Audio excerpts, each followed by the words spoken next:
ॐ भूर्भुवः स्वः तत्सवितुर्वरेण्यं भर्गो देवस्य धीमहि धियो यो नः प्रचोदयात्।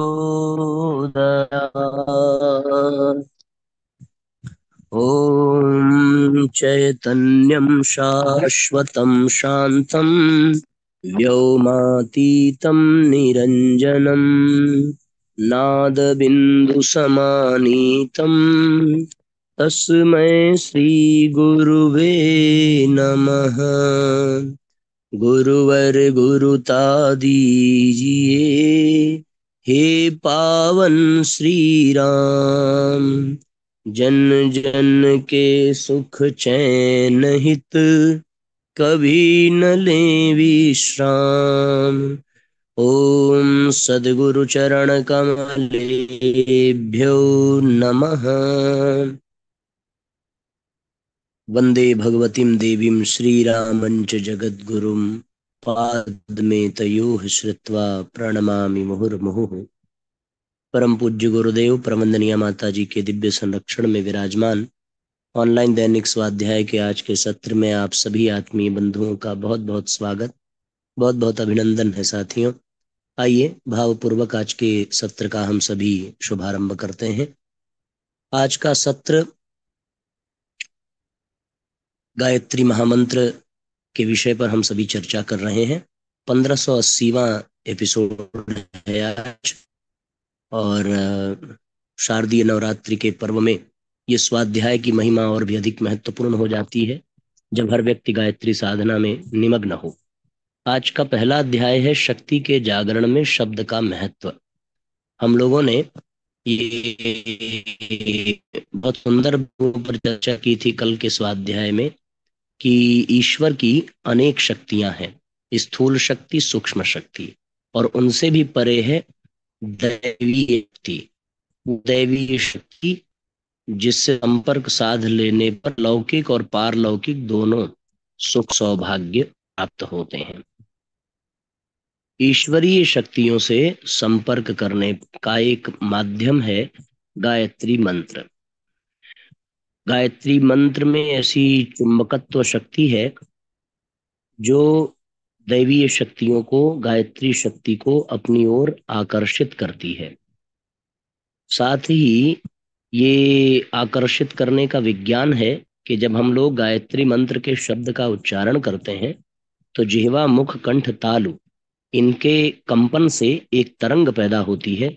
वो तरंग ही उन शक्तियों को अपनी ओर आकृष्ट करती है। इन सब शक्तियों में जो सर्वश्रेष्ठ शक्ति है वो गायत्री की शक्ति है। जैसे पशुओं में गौ, औषधियों में तुलसी, नदियों में गंगा, देवों में कृष्ण, उसी प्रकार मंत्रों में गायत्री मंत्र, इसमें समस्त दैवीय शक्तियां बीज रूप में विद्यमान हैं। समस्त शक्तियों को ह्रीम श्रीम क्लीम 3 भाग में बांटा गया है। फिर शक्ति की महिमा बताई गई है कि इस संसार में चाहे लौकिक सुख पाना हो, चाहे पारलौकिक सुख पाना हो, चाहे शारीरिक चाहे मानसिक, किसी भी प्रकार का सुख सौभाग्य प्राप्त वही कर सकता है जो शक्तिशाली हो। जो कमजोर होगा उसके सामने सब कुछ हो फिर भी वो लाभ नहीं ले पाएगा। दृश्य कितना भी सुंदर मिल जाए पर देखने की क्षमता ही ना हो, जिनके आंखों की रोशनी कमजोर हो जाए, और जिनकी आंखों की रोशनी तेज होगी वो दूर के दृश्य भी देख सकते हैं। इसलिए शक्तिमान होना बहुत आवश्यक है। अब शक्ति के जागरण में शब्द का क्या महत्व है, ये हम लोगों को समझने की आवश्यकता है। शब्द को ब्रह्म कहा गया है। ब्रह्म की स्फुरना कंपन उत्पन्न करती है। शब्द को ब्रह्म कहा गया है। ब्रह्म की स्फुरना कंपन उत्पन्न करती है। ब्रह्म से पैदा हुई वह कंपन जब ब्रह्म से ही टकराती है तो ओम ध्वनि उत्पन्न होती है। अब देखिए, शब्द भी ब्रह्म है और ब्रह्म की स्फुरना कंपन उत्पन्न करती है। ब्रह्म से पैदा हुई वह कंपन जब ब्रह्म से टकराती है तो ओम की ध्वनि उत्पन्न होती है। यह ओमकार ध्वनि प्रवाह सृष्टि को चलाने वाली गति पैदा करता है। आगे चलकर उस प्रवाह में रीम श्रीम क्लीम की तीन प्रधान सतरज तममयी धाराएं बहती हैं। यह ध्वनियां अपने अपने क्षेत्र में सृष्टि कार्यों का संचालन करती हैं। इस प्रकार सृष्टि का संचालन कार्य शब्द तत्व द्वारा ही होता है।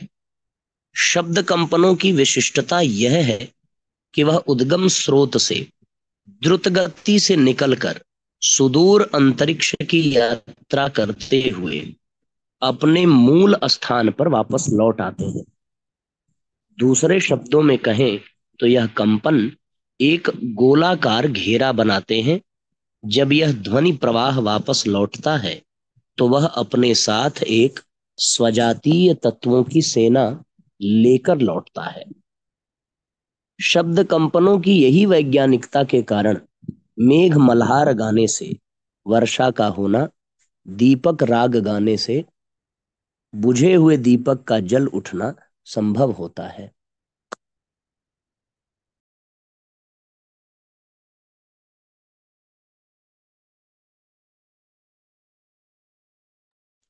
शब्द कंपनों की यह वैज्ञानिकता मेघ मल्हार गाने से वर्षा का होना, दीपक राग गाने से बुझे दीपक का जल उठना, ये सब संभव हो जाता है।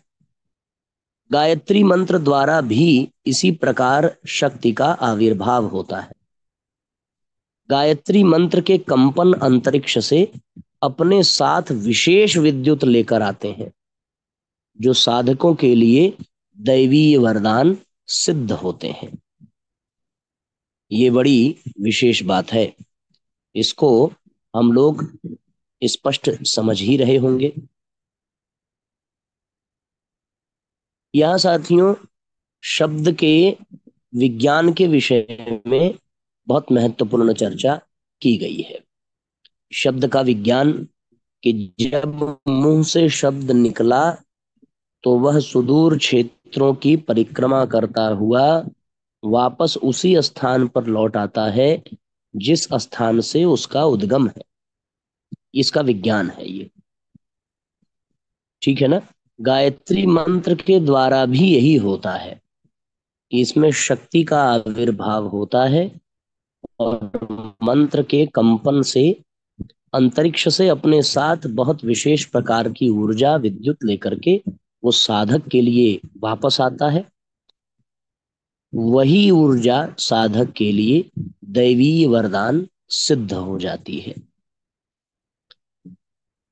अब अगला बिंदु है गायत्री मंत्र में शब्दों के क्रम का महत्व। अभी हम लोगों ने समझा साथियों कि संसार में शक्ति का महत्व, उसके बाद हम लोगों ने समझा कि शब्दों द्वारा शक्ति का महत्व, कि किस प्रकार से शब्दों के द्वारा शक्ति की प्राप्ति होती है। अब हम लोग ये समझेंगे कि गायत्री मंत्र में शब्दों के क्रम का महत्व हमें समझने की अब आवश्यकता है। गायत्री महामंत्र में जिन 24 अक्षरों का प्रयोग किया गया है उसमें मंत्र शास्त्र के शब्द विज्ञान की रहस्यमय प्रक्रिया प्रयुक्त हुई है। इस महामंत्र की गरिमा में उसमें प्रयुक्त हुए क्रम का असाधारण महत्व है। सितार के तारों को अमुक क्रम में बजाने पर उनमें से अमुक राग बजता है। यदि उंगली फिराने का क्रम बदल दिया जाए तो दूसरा राग बजने लगता है। ठीक उसी प्रकार मंत्रों में शब्दों का उच्चारण जिस क्रम एवं श्रृंखला से किया जाता है उसके अनुसार सूक्ष्म आकाश में ईथर में विभिन्न प्रकार की ध्वनि लहरियां उत्पन्न होती हैं। इनका स्पर्श मानव मस्तिष्क में अलग अलग प्रकार से प्रभाव उत्पन्न करता है। शब्दों के अर्थ का सामान्य प्रभाव मनुष्य के स्थूल मस्तिष्क पर पड़ता है, परंतु सूक्ष्म मस्तिष्क पर शब्दों के अर्थ का नहीं उनके द्वारा उत्पन्न हुई स्पंदन स्फुरणाओं का प्रभाव पड़ता है। किसी वाक्य में शब्दों को यदि उलट पुलट कर बोला जाए तो उसके अर्थ में अंतर आ जाएगा, किंतु मंत्र में सामान्य सी उलट पुलट से सूक्ष्म आकाश में स्पंदन क्रम बहुत बदल जाएगा और उसके प्रभाव में भारी अंतर होगा। इस तथ्य को ध्यान में रखते हुए ऋषियों ने हर मंत्र में उसके अक्षर इस क्रम में संजोए जिससे वो प्रखर स्तर पर शक्ति उत्पन्न कर सके, जिसके लिए उसकी रचना की गई थी। मंत्र विज्ञान का सारा ढांचा इसी तथ्य पर खड़ा होता है। तो गायत्री मंत्र के साथियों 24 अक्षर है।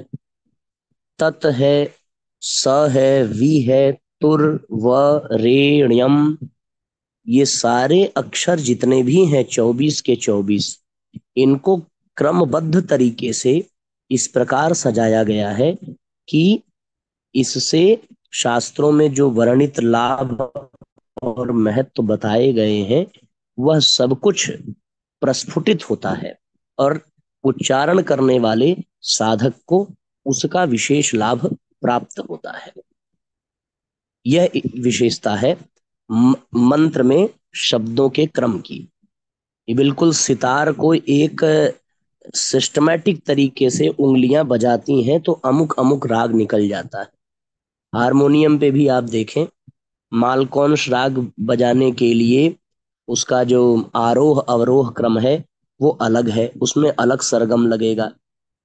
उसके बाद फिर भैरव राग के लिए अलग है, भैरवी के लिए अलग है। अनेकों राग हैं, हर राग के अलग अलग स्वर हैं और उसका आरोह अवरोह अलग अलग है। सब राग के अलग अलग जो है ताल भी है। इस तरीके से आप देखेंगे उसमें छोटा ख्याल, बड़ा ख्याल और सरगम भी आते हैं, तो सबके अलग अलग ही हैं। उसी तरह हर मंत्र में शब्दों का समुच्चय भी अलग अलग है। तो कौन से राग को बजाने पर कौन सी धुन निकलेगी, स्वर लहरी उत्पन्न होगी, वैसे ही कौन से मंत्र पर कौन सा कंपन तैयार होगा और उससे किस प्रकार शक्ति हमें प्राप्त होगी, ये हम लोगों ने यहाँ पर उसके विज्ञान को समझा। ये अपने आप में बहुत महत्वपूर्ण विषय, बड़ा रोचक विषय है। अब आप देखिए गायत्री मंत्र में उच्चारण का महत्व। अभी हमने क्या समझा कि संसार में शक्ति का महत्व, कि जो शक्तिशाली होगा उसे ही लाभ मिलेगा। फिर उस शक्ति को उत्पन्न करने में शब्दों का महत्व। शब्द का क्या विज्ञान है कि जहां से शब्द निकलेगा वहां से वो वर्गाकार होते हुए, अब क्षमा करिएगा, वर्गाकार नहीं, गोलाई में, गोल आकार में भ्रमण करते हुए वापस उसी स्थान पर आ जाता है जो उसका उद्गम स्थल है, और अपने साथ साथ सजातीय तत्वों को लेकर के वो आता है। दूसरा, हम लोगों ने ये देखा कि मंत्र में शब्द की विशेष महिमा। तो मंत्रों में शब्दों को उसी तरीके से सजाया गया है कि उससे अधिक से अधिक शक्ति जागृत हो सके। अब हम लोग समझेंगे कि उन शब्दों, उन अक्षरों के उच्चारण की महत्ता। गायत्री मंत्र में भगवान से सद्बुद्धि की कामना भर की गई है।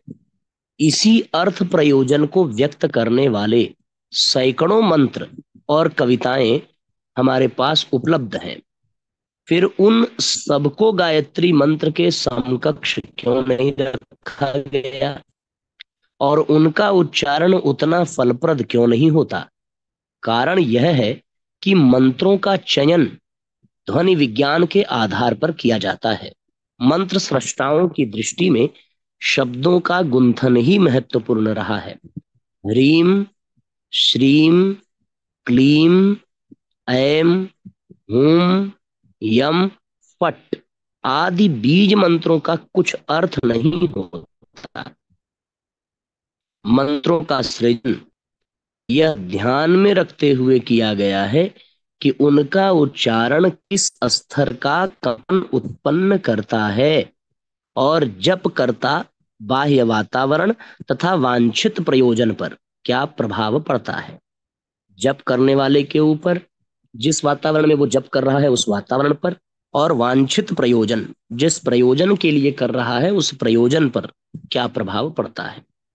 यहां यह नहीं कहा जा रहा है कि गायत्री का या दूसरे मंत्रों का अर्थ न जाना जाए। जानने से शिक्षणात्मक एवं बौद्धिक लाभ भी है, पर यदि यह अर्थ विदित न हो तो भी शब्द शक्ति अपना वैज्ञानिक प्रयोजन अपने ढंग से करती ही रहेगी। यही तथ्य है जिसके आधार पर यज्ञ, अनुष्ठान एवं कर्मकांडों में प्रयुक्त हुए मंत्रों का अर्थ न जानने पर भी उस आयोजन में सम्मिलित नर नारी लाभान्वित होते हैं। बिल्कुल सत्य बात है साथियों, क्योंकि हम लोग कर्मकांड करते हैं तो सारा मंत्र का अर्थ कहाँ पता होता है, और जब तक अर्थ नहीं पता होगा तब तक हम तदनुसार भाव भी तो नहीं कर पाएंगे। लेकिन अर्थ न जानते हुए भी, वैसी भाव भंगिमा न होते हुए भी हमें यज्ञ आदि का जो विशेष लाभ प्राप्त होता है उसका यही वैज्ञानिक आधार है। क्योंकि उन मंत्रों के भीतर जो अक्षर हैं उनसे विशेष प्रकार का जो कंपन उत्पन्न होता है, वो कंपन अपने उद्गम स्थल से प्रारंभ होकर समूचे ब्रह्मांड का पलक झपकते भ्रमण कर सजातीय तत्वों को लाकर आपके पास रख देते हैं। तो वहां का वातावरण, जप करने वाला जप करता, और साथियों जिस प्रयोजन के लिए किया जा रहा है उस प्रयोजन पर इसका सकारात्मक प्रभाव अवश्य ही पड़ता है। अब अगला क्रम है गायत्री मंत्र का सूक्ष्म ग्रंथियों पर प्रभाव। देखिए, बंदूक चलाने पर गोली आगे छूटती है तो एक झटका पीछे कंधे को भी देती है। शब्दोच्चारण भी एक प्रकार से बंदूक चलाने जैसी प्रक्रिया है। इसका प्रभाव केवल बाहर की ओर नहीं, शरीर के भीतर भी पड़ता है।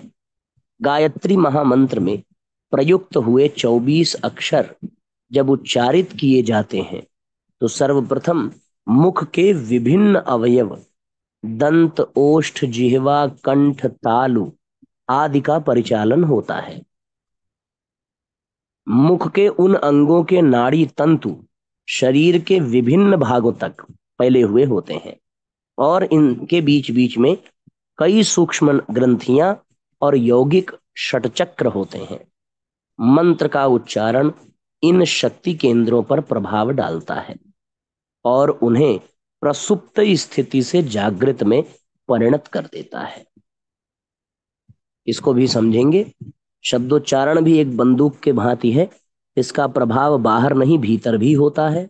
और जब हम अक्षर का उच्चारण करते हैं तो शरीर के जितने भी अवयव हैं वो परिचालित होते हैं, उनके द्वारा अनेकानेक नाड़ी तंतु शरीर भर में जुड़े होते हैं, जिनके मध्य में सूक्ष्म ग्रंथियां, खट चक्र, पंचकोश इत्यादि होते हैं। मंत्र का उच्चारण करने पर इन शक्ति केंद्रों पर उसका प्रभाव पड़ता है और वो जागृत होने लगता है धीरे धीरे। सामान्य व्यक्तियों के शरीरों में यह शक्ति केंद्र सुप्त अवस्था में पड़े रहते हैं, इसलिए उनका जीवन पशु पक्षियों एवं कीट पतंगों जैसा आहार, निद्रा, भय, मैथुन की जीव प्रवृत्तियों तक सीमित रह जाता है। गायत्री मंत्र के 24 अक्षरों का समन्वय शरीर में स्थित ऐसी 24 ग्रंथियों से है जो जागृत होने पर सद्बुद्धि बढ़ाने वाली शक्तियों को जागृत करती हैं, जिससे सामान्य सा दिखने वाला व्यक्ति देखते देखते महापुरुष, सिद्ध पुरुष बन जाता है। ये आप समझ ही गए होंगे। अब इसमें नीचे एक चार्ट दिया हुआ है साथियों, उस चार्ट में अक्षर हैं और वो अक्षर कौन से ग्रंथि को प्रभावित करते हैं और उसमें कौन सी शक्ति भरी पड़ी है, ये इसका चार्ट है। ये पूरा पूरा 24 अक्षर का। तत् में तापिनी ग्रंथि है, तापिनी ग्रंथि को प्रभावित करता है और इससे सफलता की शक्ति मिलती है। सफला ग्रंथि को प्रभावित करता है पराक्रम। विश्वा ग्रंथि को पालन का गुण मिलता है। तुष्टि यानी कल्याण प्रदान करता है। वर्धा ग्रंथि को यानी योग की शक्ति बढ़ती है। रेवती ग्रंथि को जागृत करता है, उससे प्रेम बढ़ता है। सूक्ष्मा ग्रंथि को जागृत करता है, उससे धन बढ़ता है। ज्ञाना ग्रंथि को जागृत करता है, उससे तेज बढ़ता है। भरगा ग्रंथि को जागृत करता है, उससे रक्षा होती है। गोमती ग्रंथि को जागृत करती है, उससे बुद्धि बढ़ती है। देविका ग्रंथि को जागृत करती है, दमन। वराही ग्रंथि को जागृत करती है, निष्ठा बढ़ती है। स्वसंहिनी ग्रंथि को जागृत करती है, धारणा बनती है। ध्याना ग्रंथि को जागृत करती है, प्राण शक्ति उससे प्राप्त होती है। मर्यादा ग्रंथि को जागृत करती है, संयम की शक्ति प्राप्त होती है। स्फुटा ग्रंथि को ही जागृत करती है, तप करने की क्षमता बढ़ती है। मेधा ग्रंथि ही से दूरदर्शिता का लाभ देती है। योग माया ग्रंथि यो से जागृत होकर जागृति प्रदान करती है। योगिनी ग्रंथि यो से जागृत होकर के उत्पादक क्षमता बढ़ाती है। धारणी नह शब्द से, अक्षर से और सरसता प्रदान करती है। प्रभवा ग्रंथि को और आदर्श की ओर प्रेरित करती है। ऊष्मा ग्रंथि को चो अक्षर प्रभावित करता है और वो साहस को जागृत करता है। दृश्या ग्रंथि को द अक्षर से फिर वो विवेक जगाता है और निरंजना ग्रंथि को यात अक्षर प्रेरित करता है और वो सेवा के भाव की ओर प्रेरित करती है। ये पूरा का पूरा साथियों विज्ञान था जिसे हम लोगों ने सुना। कोई प्रश्न होगा तो आप अवश्य पूछेंगे। गायत्री मंत्र साथ साथ। ओम भूर्भुवः स्वः तत्सवितुर्वरेण्यं भर्गो देवस्य धीमहि धियो यो नः प्रचोदयात्। सभी आत्मीय बंधुओं को बहुत बहुत प्रणाम साथियों, सबका मंगल हो। अब आज के सत्र को हम लोग यहीं पर विश्राम देंगे। सबके लिए मंगल कामना। जय राम जी की शुभ रात्रि।